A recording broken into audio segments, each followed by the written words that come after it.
আজি গোৱালপাৰাত social justice and empowerment কেন্দ্ৰীয় চৰকাৰৰ এটা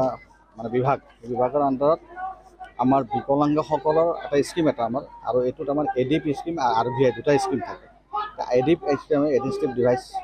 এইটো স্কিমৰ আণ্ডাৰত গোৱালপাৰা জিলাত যোৱা ফেব্ৰুৱাৰী মাহত 2023 চনৰ ফেব্ৰুৱাৰী মাহত 24 ফেব্ৰুৱাৰীত কি হ'ল, আমাৰ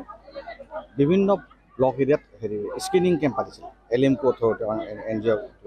ফলতে তেওঁলোকে কিছুমান বেনিফিচিয়াৰী তেওঁ চিলেক্ট কৰিছে, কৰি পেলাই যাৰ যিটো প্ৰয়োজনীয়, কাৰোবাৰ লোকমতৰ বেনিফিচিয়াৰীৰ কাৰণে কি বস্তু লাগিব, হিয়াৰিং মানে কাণেদি নুশুনা মানুহৰ কাৰণে কি বস্তু লাগিব, তাৰপিছত ধৰক 80% এবভবিলাকক যিবিলাক বিকলাংগ শাৰীৰিকভাৱে তেওঁলোকক মটৰচাইকেল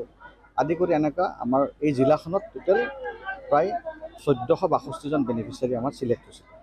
গোটেই এক্সেপ্ট খৰমুজা ব্লকৰ বাদে।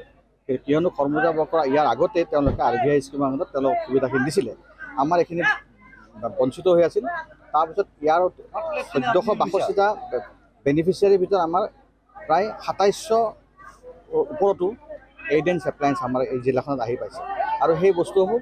বিভিন্ন ব্লকত তেওঁলোকে ৰাখি থৈ দিয়া হৈছে এতিয়া আৰু পৰ্যায়ক্ৰমে। আৰু এইখন যিহেতু লক্ষীপুৰ ব্লকটো যিহেতু এতিয়া আমি বাকীসকল বেনিফিচিয়াৰী এতিয়া পৰ্যায়ক্ৰমে দিয়া হ'ব, আৰু বহুত বেনিফিচিয়াৰীক আমি এতিয়ালৈকে 2 এজন বেনিফিচিয়াৰী বিচাৰি পোৱা নাই, তেওঁলোকক আপোনালোকৰ থ্ৰুদি মই জনাব, তেওঁলোকে অতিমধ্যে আহি পেলাই ল'ব পাৰে।